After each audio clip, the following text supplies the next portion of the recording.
Um, so today kind of ran into something that's pretty meta.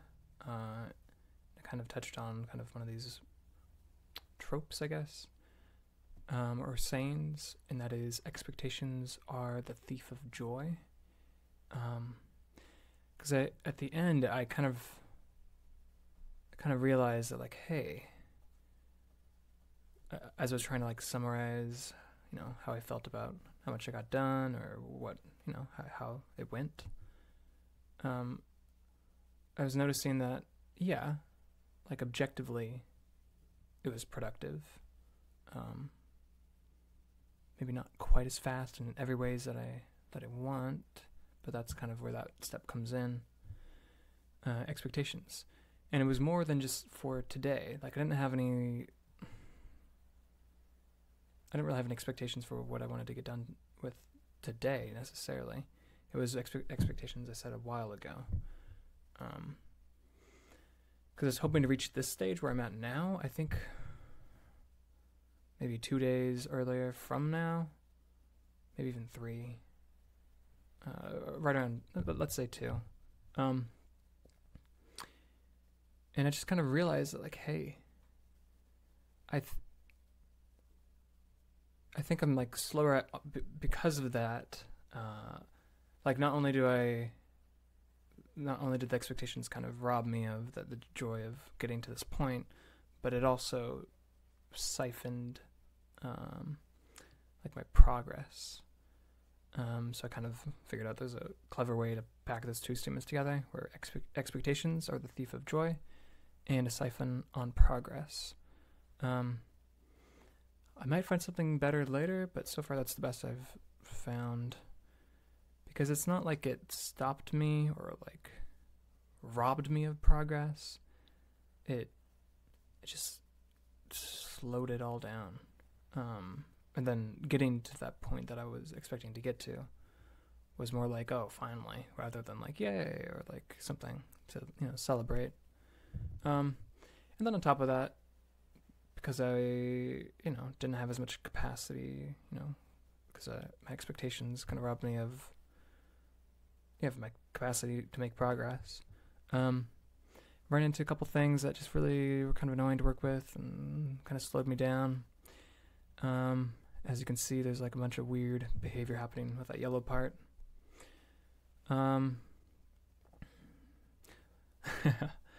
But if I would have told myself when I got at this stage that I would have ended up where I am now with it, I would have been like, nah, that would have taken me like another 2 days or something. Because where I ended up with that part definitely ended up, in a very good spot. And with a, I don't know what else to say about it. It was just something I kind of stumbled into. Didn't really premeditate it very much at all. And it ended up being implemented really nicely. But not easy. It wasn't easy. As you can see, I'm still fiddling with that. But more importantly than just the visual part that I got done today was getting the lift working for the twist. Definitely took some work. What I realized is the solution that I left on the other day was actually the right one, but I was using the wrong tool. The tool that I was using was not something I was familiar with, even though the underlying operation was the right one. And so once I went on the kind of merry-go-round of like, wait, is this operation the wrong one? And like, and then lining back around, being like, no, that was the right one. I did it without the tool and it worked. And I was just like, oh, okay, fine. Yeah. So I went from there. So getting that part working was really, really exciting. Because all of a sudden I was able to adjust how far out I was able to put the twist cursor, which is very, very nice. And reposition it as well. And Nico was right. I think I have to play around with it more, but I think he was right with it doesn't always have to be a twist around like the forward axis. And yeah, I think I would agree with it at this point, even without thoroughly testing that part. Because even just playing with it, once I got that part working, I could tell just by feel that it was workable. Yeah. There's still like little things here and there that can be tuned, but they're more about like how it's more about visual stuff than anything else. Yeah. So a lot of what I was wrestling with here, I think towards the last half, was getting there's kind of like for that yellow twist part, there's kind of a part at the beginning and there's kind of a part at the end, and I wanted to try to pack them into the loop. At this point, looking back, I would say that was the wrong idea, and even if I ended up repeating code, it would just be a lot easier to work with if I just did it above and after the loop rather than trying to accommodate it inside.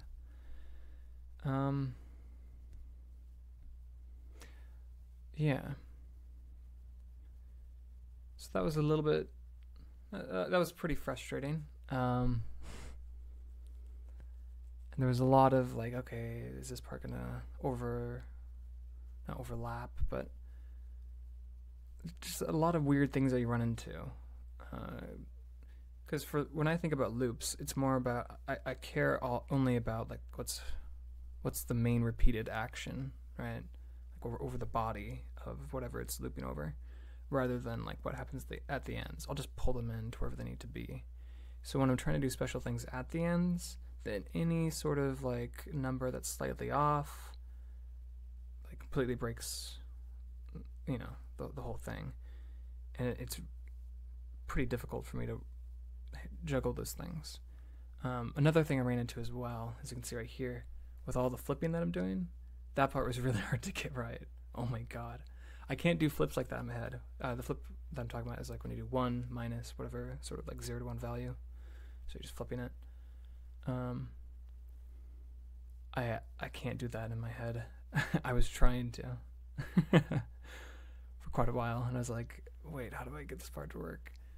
And no, I just had to just take it one step at a time, and eventually got there. As you can see on the screen, it's pretty cool how far you can crank it now, and then you get a really cool visual. Yeah. And then it was a matter of implementing the absolute value stuff in, and all that means is we had the twist cursor working a certain way to work with the cubic flow really nicely, because there's a sort of pass. There's 2 sort of modes for each hand. I'm not really going to get in detail about the design, but we needed that part back in. So getting it plugged back in was actually not too bad, which was a huge relief. Though I did struggle a little bit with how to try to like flip a Boolean outcome based off of another Boolean outcome on a single line. I ended up just doing it on another line, and I probably should just jump straight to that. Don't know why I'm so averse to doing that. I think going forward, I'm going to just be like, hey, should just do it that way. It's okay. Because it doesn't look bad. It's not that much repeated code. It's okay. Like, it takes 1 extra line. That's all right. Yeah. Yeah, no, not too much else to bring up. Other than I think this video would be the 10th one. Maybe I'm wrong, but I think we're actually in the double digits now. So that's it's pretty exciting. It's only a matter of time till we get to the triple digits, right? Find out.